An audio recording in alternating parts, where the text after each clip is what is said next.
Thank you, Wilder, for joining us today. My name is Hannah Harris, and I'm the program coordinator with the Sun Valley Institute for Resilience. Our mission as an organization is to invest, educate, and collaborate to ensure that the economy, environment, and people in the Wood River Valley and beyond can thrive. More recently, we've been focusing on transforming our regional food systems to be more resilient, regenerative agriculture, and climate-smart land management. This is our third webinar in our 2024 webinar series, and today we have an awesome guest with us, Wilder Jones, to discuss some multi-generational farming and agriculture, entrepreneurship, and regenerative land practices. Wilder is the owner and founder of Wild Spaces Farm, a raw milk micro dairy operation in South Central Idaho. It's a really incredible operation, but I won't give too much away. So before we get started with questions, could you please tell us a little bit more about yourself and how you became inspired to start your micro dairy? Thanks, Hannah. What a wonderful introduction. Yeah, my name is Wilder Jones, and I'm 30 years old. I live here in Glen Ferry, Idaho, and this is where I grew up. And I work for my father, who operates King's Crown Organic Farm, which has been a pioneer in organic farming in southern Idaho since its inception in 1987. And when I came back to the farm post university, I decided that I needed to have my own enterprise with my own risk, and that I like kind of doing things in a contrary style, much like my father. And so I thought that pursuing dairy could be a really worthwhile endeavor, along with challenging, and it's proven to be both. It really started with a lot of conversations around the frustration with conventional industrial dairy. And I just had a little bit of a hint of an idea that, like, man, I think I'd just start by getting a milk cow, and I can just get some milk for the house. And I had never really even been interested in milk itself. I was interested in all the value added products. Because when I went to the store, I already had fruits, vegetables, so many bulk goods like dry beans, all like everything from King's Crown, from meat and protein to fruit and veggie, like it was just handled, and I felt really like I was really closing the circle for my life and closing the loop rather. And dairy just stuck out at me. I mean, I'd have a cart and it was just like ice cream, cheese, cream, butter, Yeah. and yogurt, and it was just like, man, I'm buying all these dairy products, and I know what dairy is. I mean, if you live in southern Idaho, you see it. You see what it's turned into. I mean, this is where they're pushing the envelope of their practices, and so I really kind of wasn't ever really coming from a righteous place, but I knew I would have to do it differently for my own ethos and my own ideologies. And just a handful of too many out loud conversations talking about what I'm gonna do led me into closer relationship with the Sun Valley Institute for Resilience, and talks with Amy Matthias at the time really led us to start asking, like, what would it be like to crunch the numbers, and if you had capital, would you do more than just get yourself a milk cow?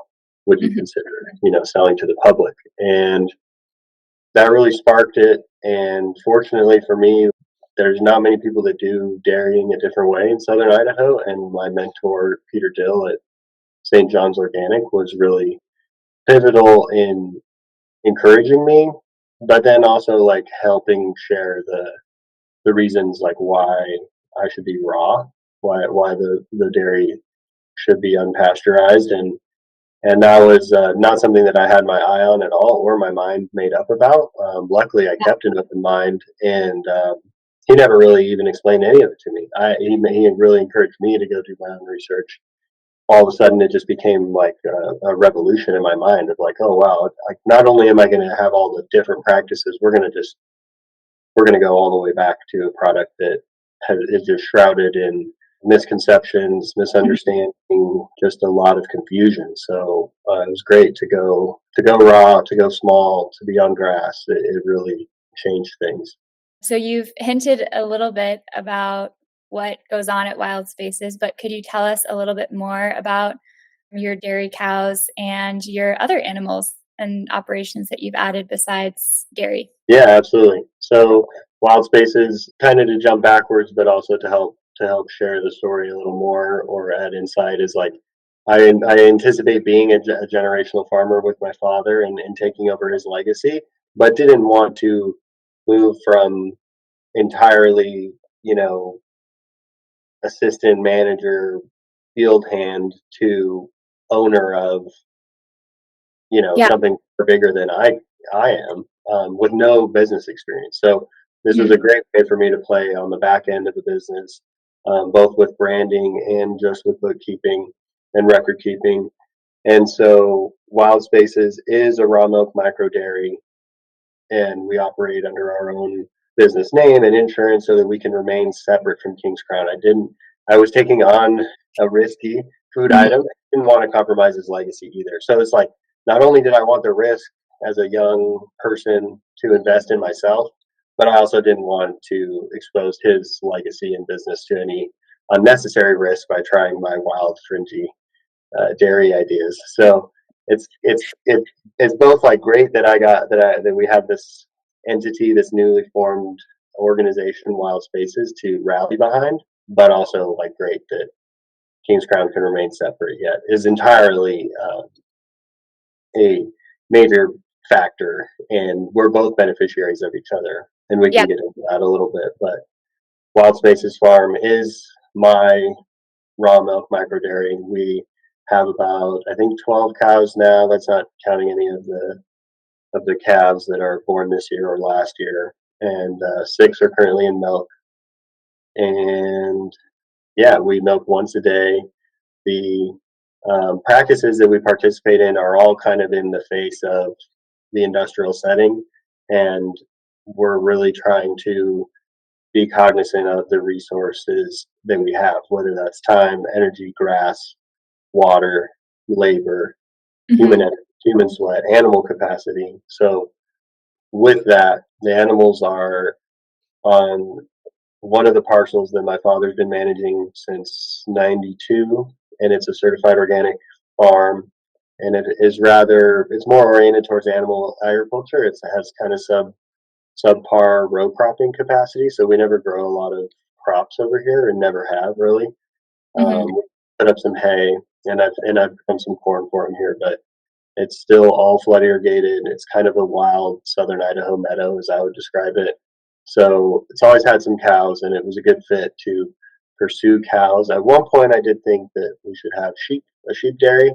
Mhm. I didn't want to retrofit all my fences, and I'm Yeah.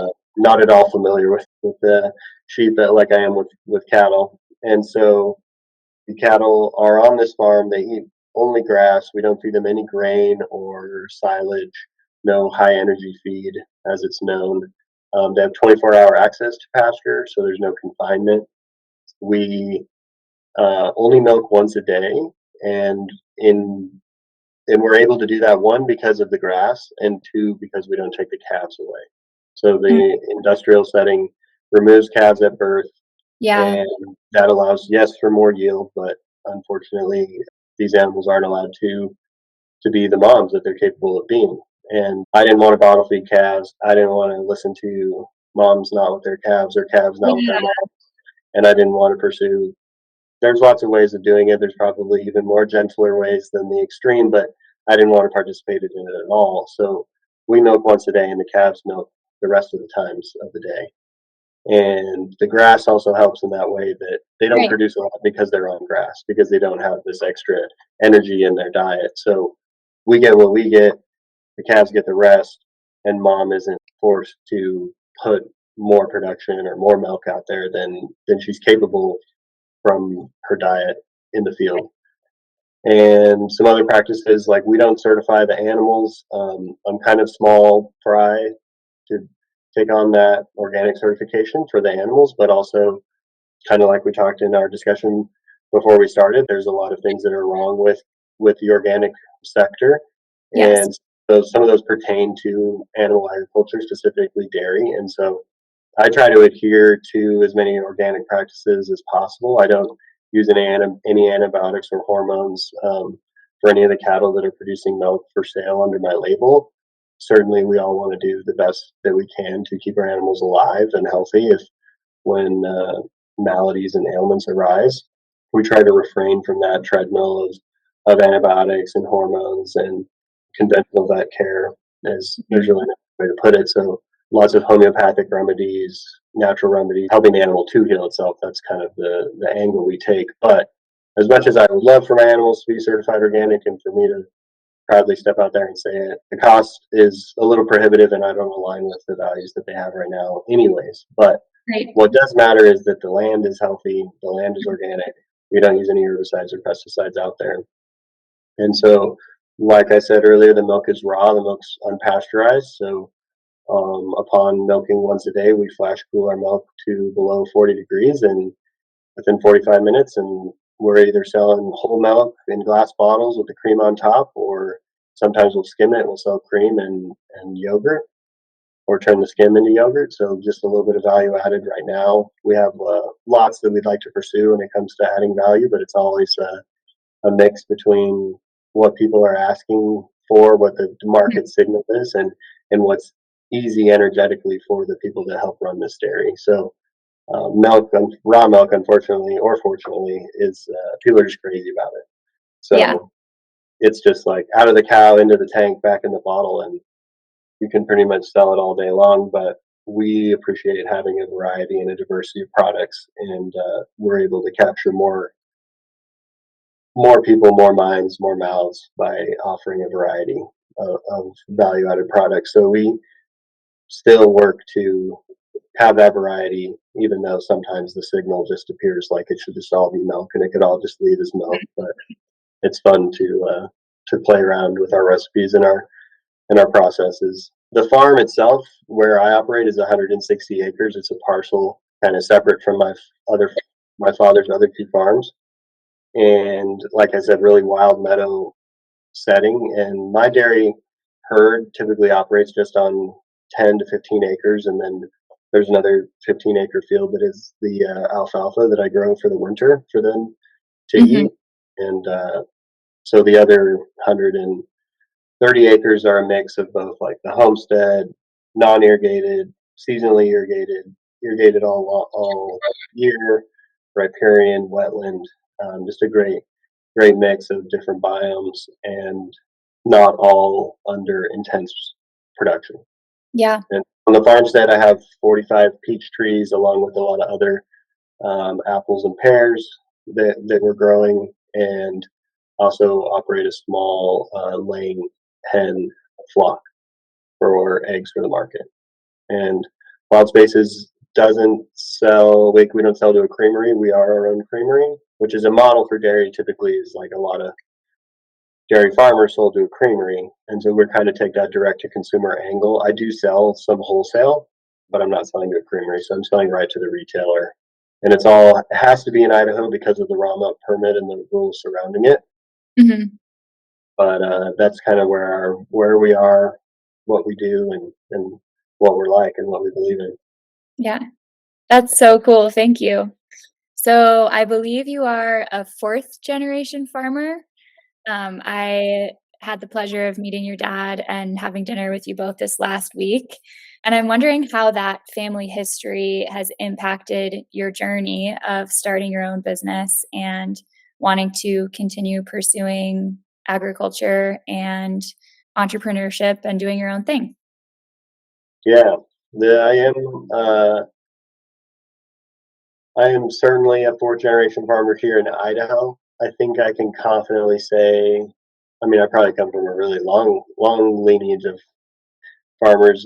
I was able to come across a piece of home family literature the other day at a family dinner where my father's side of the family had been LDS, and so the LDS keep like tremendous records. And there's a small like autobiography of my great great grandpa. So three greats ago. And he was a peasant in Wales at a hop farm, and he fell off a ladder and broke his leg, and they had to amputate it twice. Wow. And he heard what he needed to hear from some missionaries, and he joined kind of the original enclave in Indiana with the LDS. And in this autobiography, it went on to describe all of his children.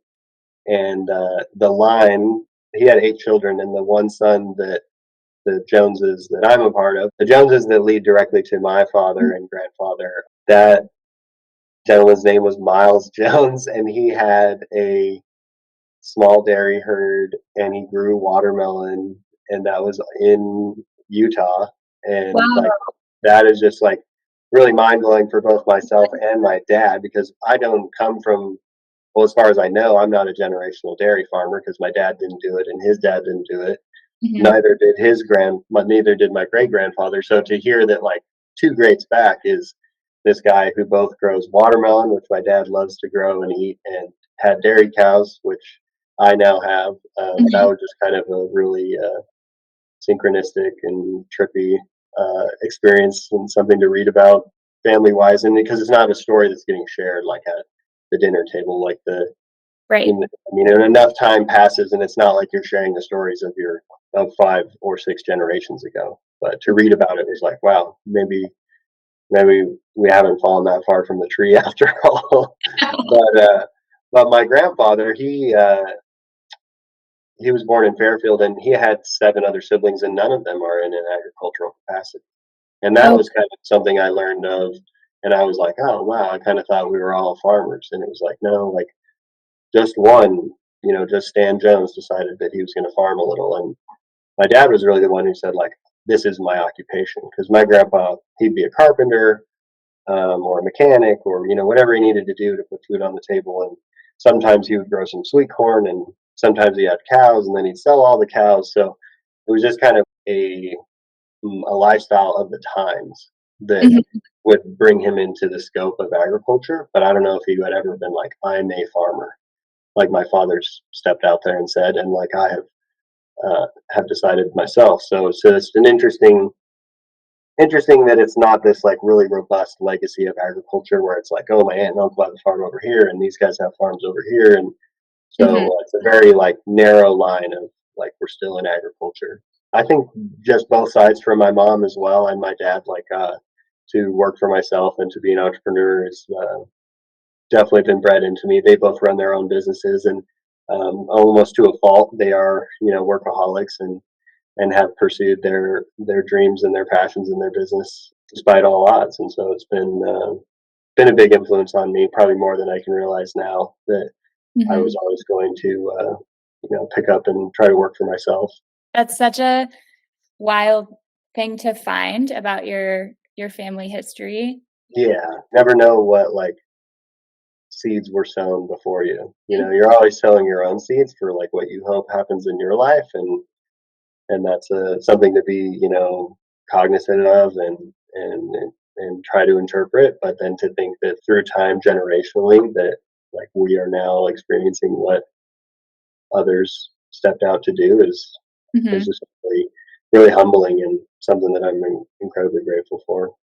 Yeah, absolutely. That leads really well into our next question. And for context, as of the 2022 census in the US, the average age of farmers was 58 years old. And this is a trend that we've seen over time, this trend of aging in the farming demographic. And so I'm curious if you feel like you've had a slightly different experience starting your operation at a much younger age, and then also, if you think about, changing our system to encourage younger generations to be more involved in farming or ranching or agriculture, what are some of the things that we could do to create that change? Awesome question. I do feel like that stat used to be older, but maybe that was just it was just more hyperbolic or less refined. But I Yeah. think people throw around 65, so I'm kind of relieved to see 58. But maybe that's just because there's less of us. Yeah. Uh, the experience has been good because of where I am, I think, and also that I have my father Mhm. ahead of me.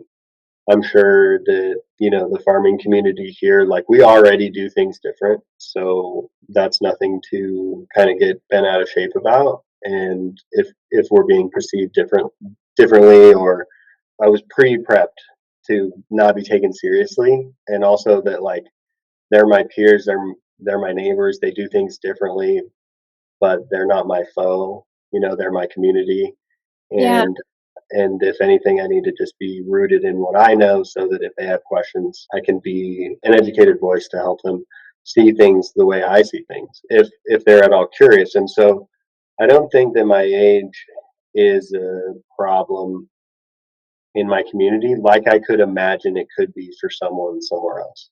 Like Mhm. you come into a new area because like the land price was right, or it's two generations removed and you got your grandma's place, and now all of a sudden you're surrounded by people that think farming should be done one way and one way only, especially in that valley or especially in that area. I mean, that's going to be a tremendous hurdle. So I think I'm just fortunate that I knew what it was going to be like because I grew up here, and I think that although like my neighbors do things differently, overall within the community of not just agricultural neighbors, but people that live here and eat here, I'm perceived rather well, and the community is very open to having younger voices and younger perspectives or newer perspectives, because it's something that like I think rural communities realize they need often, and so kind of like if you're always having that youth drain out of your community, you got to be receptive, even if they do things a little differently than the generation before. I mean, you realize you need them, and like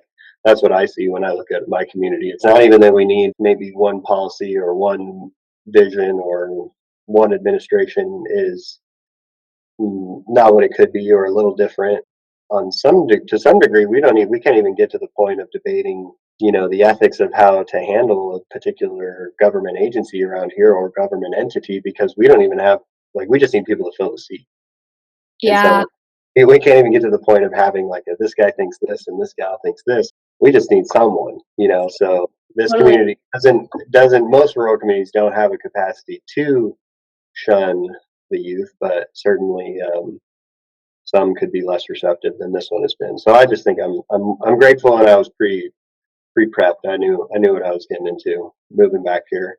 Systemically though, like what we can do for younger generations getting involved in farming, I think this inflated land price. I mean, it's like kind of where do you want to pick it apart? But the inflated land price helps no one, both people in it and people that want to get in it.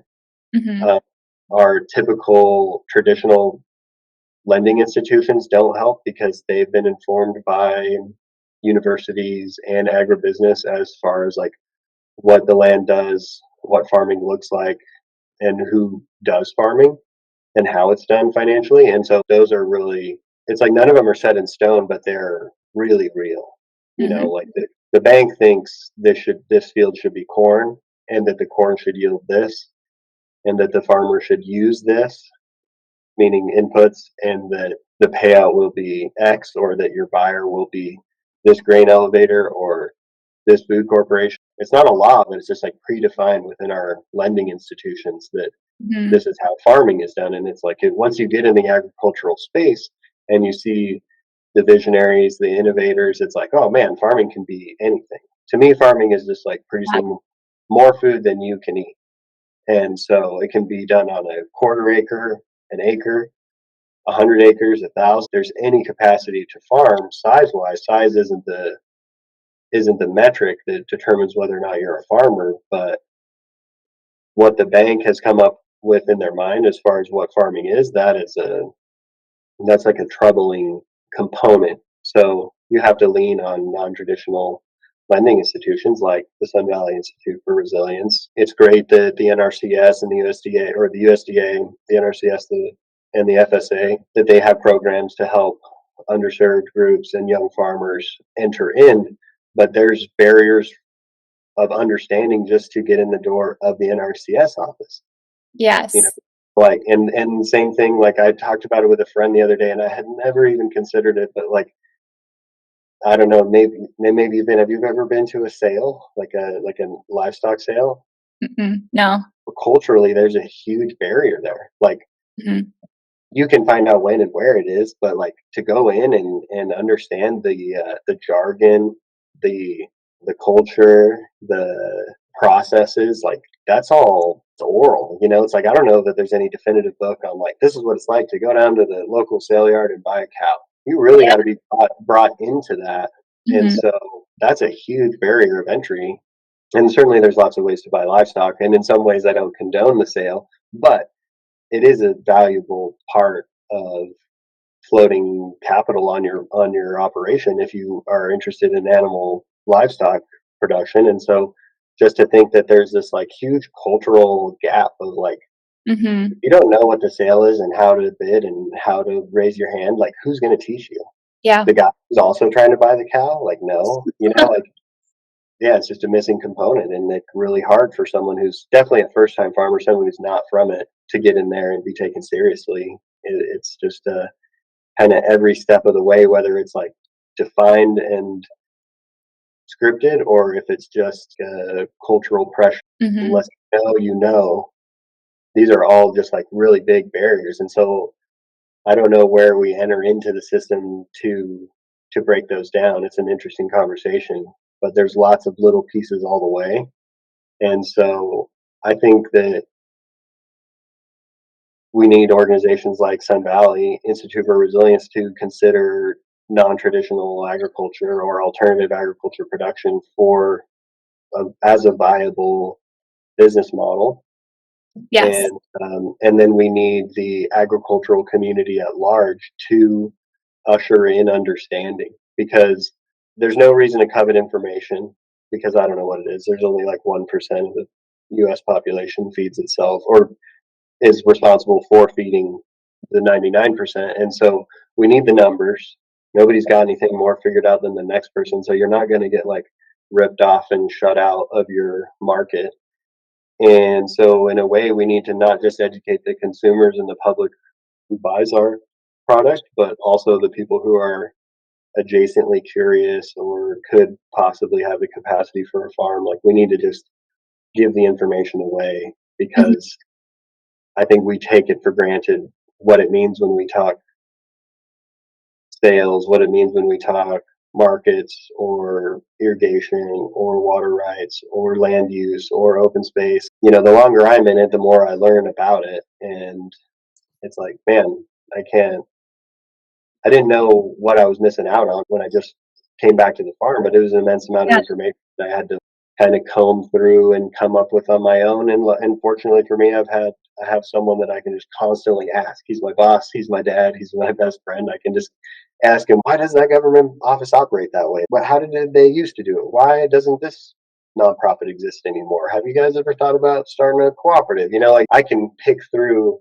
a master, so to speak. I can pick his mind all the time. I'm just incredibly fortunate for that. And so, as agricultural producers at large, we need to offer up that information at any moment that someone becomes curious.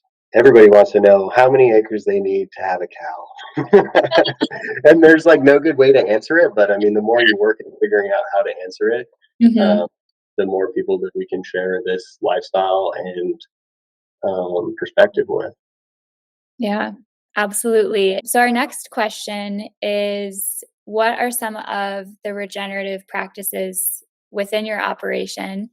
And could you share some of your favorite examples of what those practices look like? Yeah, totally. So I think the just to like do a little foundational background for regenerative principles, and then we can talk practices, because you certainly can't implement every practice that's out there, because it has to work with your operation. So the principles are what I always lean on, whether we talk regenerative principles, organic principles, permaculture principles, and then the regenerative space. Right now, we're defining it that you're always keeping the land covered, the ground is covered. These are for optimizing soil health, and surely, and I would argue that regeneration is not just happening in the soil, although that's the keystone. That's where it happens, but it also happens like with your health, with your markets, with your spirituality, with your relationships, with your community. So regeneration really can't exist in a silo, but it does foundationally start with the soil. And so we want to keep the soil covered. We want to keep a living root in the soil. We want to minimize and reduce our disturbance to the soil, whether that be mechanical or chemical. Mm-hmm. We want to increase biodiversity, both below ground and above ground, photosynthetic and metabolic, whether it's an animal, a plant, or the invisible critters that we can't see below the surface. And we want to integrate livestock, so we don't want our farms or our land to be segregated crops, animals. We Mm-hmm. want the marriage to exist. And so those principles in mind, the practices that I'm capable of implementing that fit the scope of my operation are intensive adaptive grazing, integrating livestock like multi-species, that is, so to have the pasture laying component with the dairy grazing. That's a huge like interplay of both the animals providing nutrition for the birds by laying down the biomass and leaving their excrement and growing fly larvae in their feces, and then the birds being able to open up those cow patties and eat fly larvae and spread their own manure, which is different than cattle manure, and Mm-hmm. that there's all those interplays. And so really I'm always keeping land covered around here just by not only ethos but just like the fact that I'm a grazing operation, Mm-hmm. and not classically a row cropping operation, at least on this 160 acres. So I don't know who gets to define what's a regenerative practice or not. I guess it's, yeah, the grazing, how we graze, when we graze, how many animals are grazing, where we are on the farm. Those are kind of the practices that I'm implementing as far as this piece of property and regeneration. I want to include like agroforestry and silvopasture in Yeah. that, and it's just in its infancy here, but Mm-hmm. it's a huge direction that we want to lean into. I'm really interested in foresting this land and creating kind of a default, a cultural conservation easement by foresting this land, Mm-hmm. increasing its production not on a sales sheet, but on like an ecosystem level of net primary production, that we would have so much photosynthetic capacity that we've now in by growing vertically, by incorporating trees, that when you look out on this land and you see the design and you see the ponds and the trees and the grazing that still is capable of going on, you look at it and you're like, holy cow, like this place is important to the Yeah. valley, it's important to the community, it's important to the state of Idaho, it's important to the Snake River watershed. Nobody's going to come and mess with this place, even when I'm not here, because Yes. it's going to have the regenerative principles in mind, and the necessary practices happening, so that it just speaks beyond what I can illustrate and beyond my time here. It's like a point of regeneration is that Yes. it be something that's capable of being carried on when the next generation is here, or whoever it is. Yeah. Yeah. And then how do all of those practices that you integrate, how does that impact your final products that go to market? Well, I want to say that it's what's responsible for, the best milk you've ever had. Yeah, it's those practices that keep the farm happening, it keeps the growing capacity always being met, and the animals are always, simultaneously being regenerated just as much as they're regenerating the land. And it's like, to Mhm. keep that cycle intact, to keep that loop, is what makes those products delicious. And we have a lot of customer feedback that it's the best milk they've ever had. That it's like Mhm. better than so and so's and better than this, and just like I remember. And those are the little like intangible anecdotal metrics that signal to us that we're doing something right, Mhm. and that we need to go in that direction. And the practices keep the farm intact, and then they keep not only the animals and the plants regenerating, but they keep the farmer Mm, like mhm, intact intellectually, emotionally, and spiritually. So like if I was doing something that wasn't good for the land would signal that to me, the animals would signal that to me. And even if I came to town with a product, it wouldn't be my best product and it wouldn't be my best version. And it's not just, I mean, I'm the human that you're talking to right now, but there's plenty of other people that make this place possible, both that live here and that, like my father, who doesn't live here but is an integral part of this. If we had practices that weren't in alignment, the land and the farm would signal that to us, and then we wouldn't be in alignment, and our food item would definitely not be in alignment. And so that is why you can take a bottle of milk and we can draw these conclusions back to the health of the soil. Always, we can, if we wanted to like single something out and get down to just protein, and we want to talk about like the sugar in the plant mhm, is the sugar that's in the rumen of the cow that helps produce the proteins and the fats that's in the milk. Like you can single something out and you can go in that direction and it'll take you back to soil. Or we can get pretty metaphysical and we can just look with our eyes and say, I like that, I don't like that, that looks like erosion, that looks like health, and we can draw back whether or not that person is intact and in alignment, and that business is intact and in alignment. So it's kind of like beautiful. Farming is always beautiful in the way that is a perfect metaphor for most of society and most of our systems. And we can either go granular or we can go macro, but it's mhm, always a mirror and it's always reflecting back the state of itself in its most simplest form, whether that's a cow in healthy existence or soil or farmer or food product. mhm. Yeah, I think that's a really good illustration of how a big part of regeneration is this systemic reciprocity. So, giving and taking to the system and what that looks like on a huge macro level, with every living thing in the system. Um, Totally. yeah. Yeah, So and that's, I always want to share with people that are talking regenerative that it's like there's regenerative practices, mhm, but there's regenerative implementation means, hey, it's March 21st. It's the first day of spring. It's time for spring stuff. That's the like regeneration part that seems repetitive, but it's cyclical. And that's mhm, the part we have to do. I get frustrated talking with a government organization that wants some sort of implementation, but it's like of a practice where it's like, no, the practice is to do it every year.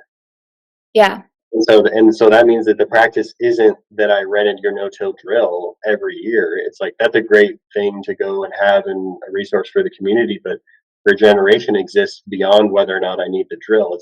It's Mhm, whether or not I'm in business again next year to mhm, steward the land. And so we want stewards that are here for generations. And it's semantics, but it's those little parts where we are talking about community and system always and society at large.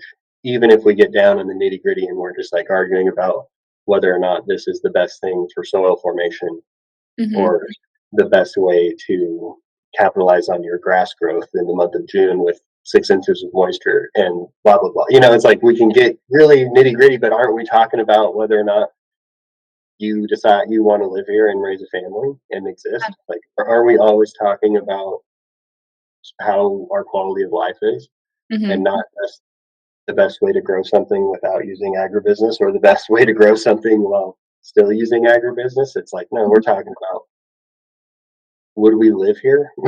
Yeah, can we abs make this can we make this home? absolutely, and especially long term, thinking about how even though our actions can feel very micro in the moment, how collective action really does impact the viability of a livable future in Idaho and in our world. Mhm. And that actually leads me into our next question, which is what you spoke to this a little bit a few questions back, but what is your vision for Wild Spaces Farm in the future and or your vision for a resilient regional food system in South Central Idaho in the future? Mm, yeah, both big visions, both a part of each other too.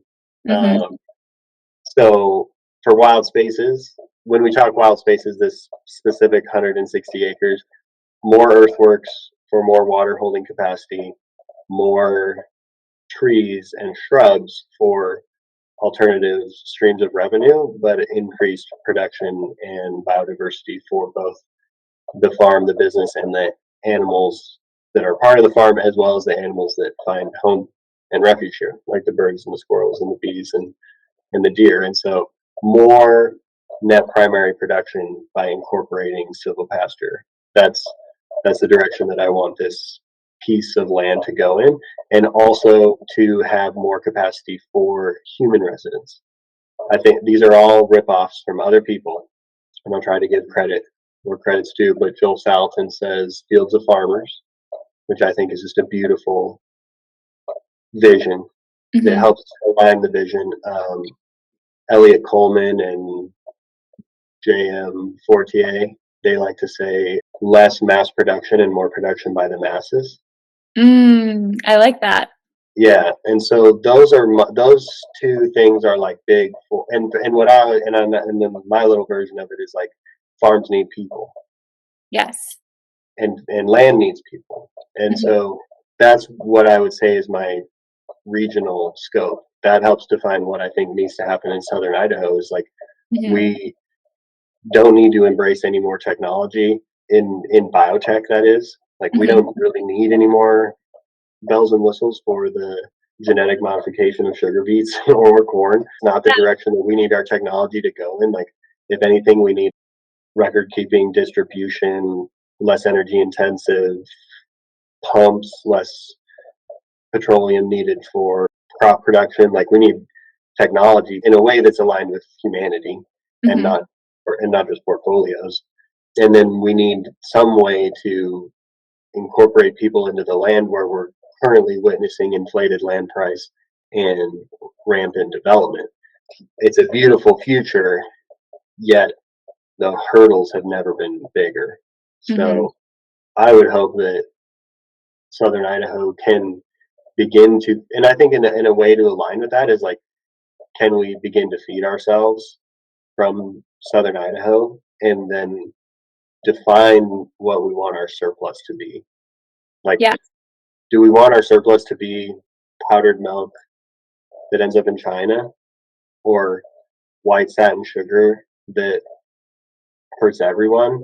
I'm not saying we have to outlaw Mars bars, but or Mars candy bars, but like Yeah.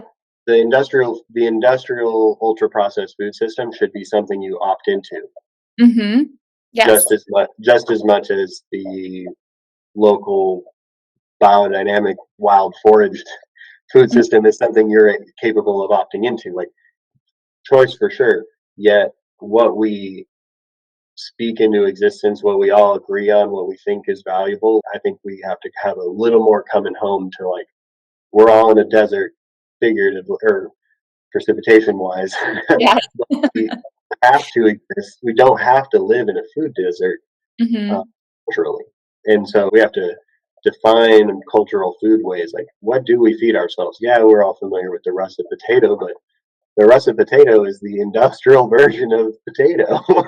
And Hmm. so we have to figure out how to eat fingerlings and how to eat Jerusalem artichokes, and if we can grow a sweet potato here. And so, like, just we need to define our food so that we can help understand what the land is for us and to us. Hmm. And those are just like little. I'm a little spread out more than I want to be to answer your question, but those are just things that I think about when it comes to how do we do Idaho agriculture better. Let's redefine it for ourselves. Like, I'm Yes. tired of hearing about how there's a million of us and 10 million acres, so we have to export. Right. According to who?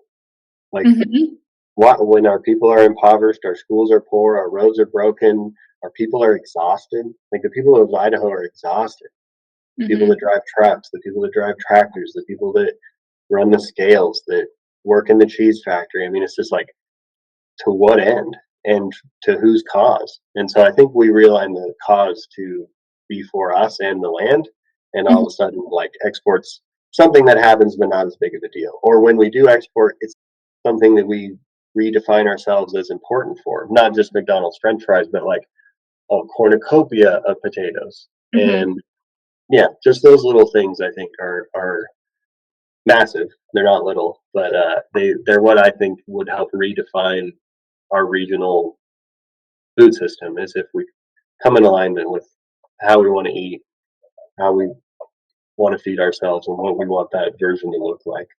Hmm. But it's easy to see how we got where we are, both with our farming and with feeding ourselves, because they're like doing the same. They're doing the same thing. I mean, like the Cheez-Its don't come from here, but some of its constituents do. Right. And then because we participate in getting rid of those little ingredients in whatever form they are, if they have to go to a processor or to another state, and then we just bring in whatever that value added ultra processed food is. I see why we farm this way and eat this way. Doors look like the fields and vice versa.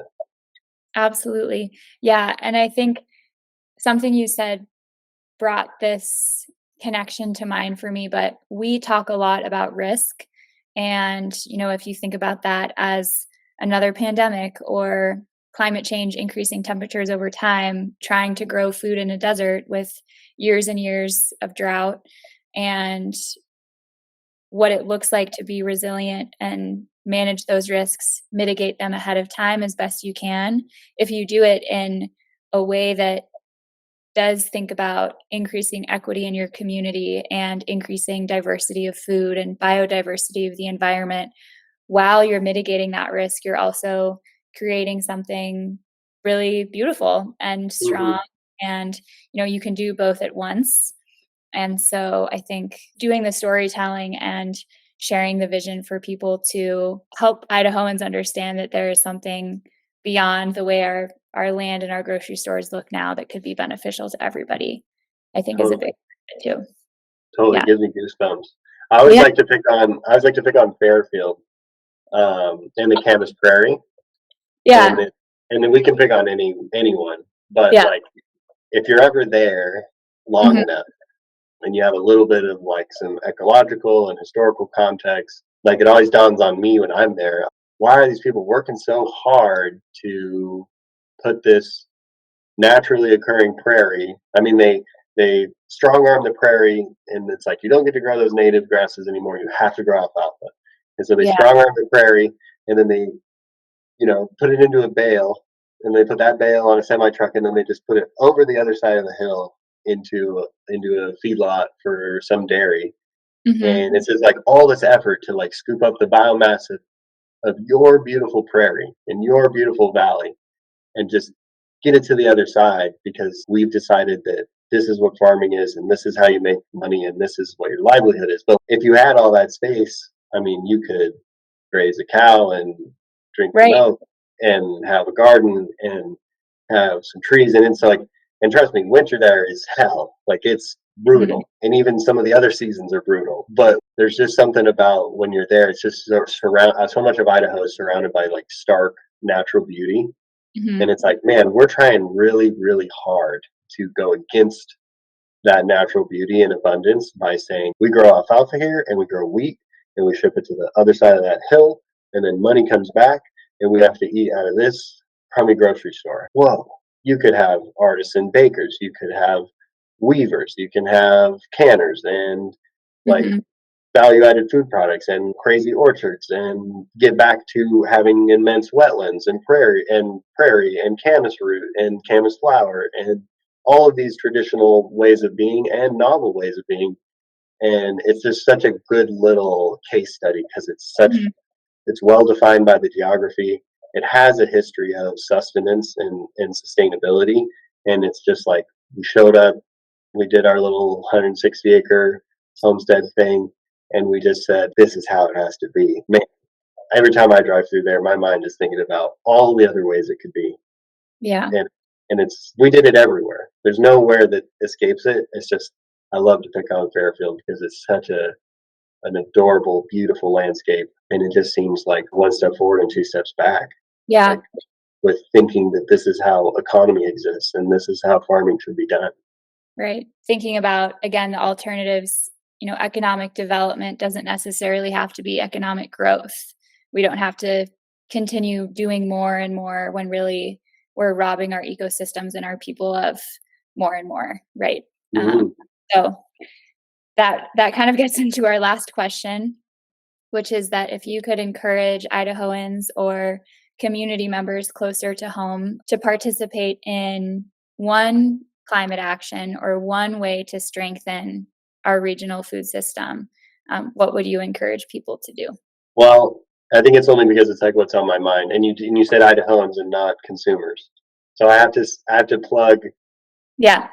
I have to put pressure on the people that aren't just consumers. We're all consumers, but well, that would be one thing. If I could take that, I'm going to answer it in two parts.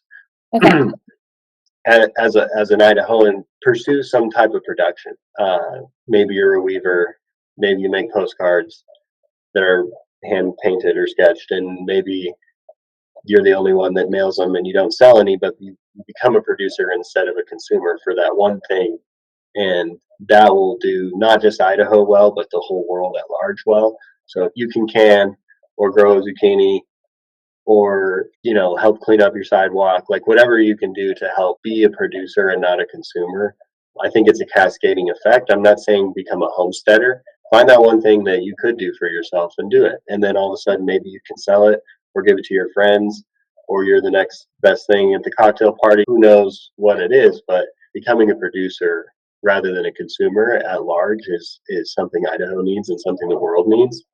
And then specifically as Idahoans, if you're a landowner, whether you live on the land or an absentee landowner, keep it land. Even Yeah. if it's like you don't agree with the person who farms there, or you're only a third owner because you got siblings and one of them's doing it, keep it land for land's sake, and don't sell out. Don't be tempted by development, and not because I have some alternative for way of you to make for people to make money, but because that's what we should do for land, for life, for Idahoans. It's not keep people out.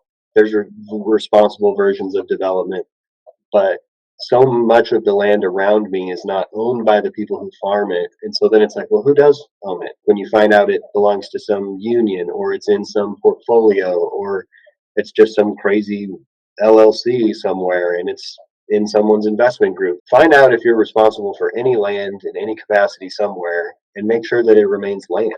Even if it's like what I would describe as really awful agricultural practices, it's better off being in agricultural capacity if for now. And that's what we need. And so I'm just always surprised that there's actually so much more that the absentee landowner could do. They could just walk in and say, put my fences back, plant 10 trees a year on this place, always use a cover crop. I want you to wean yourself off glyphosate and not use it during these 5 months. We could change the landscape just from leasing pressure, just from like redefining how we write leases to farmers. And that would just be huge. But if it's southern Idaho land that someone spread water to, we don't need to rush to turn that into suburbia. Like Right. there's other places for that as far as Mhm. development goes. So I think if you have some land, keep it that way. Yeah. Keep it land as long as you can. Yeah. Well, that was the last question that I had prepared to ask you. Was there anything else that we didn't discuss that you wanted to share or add to? Hmm.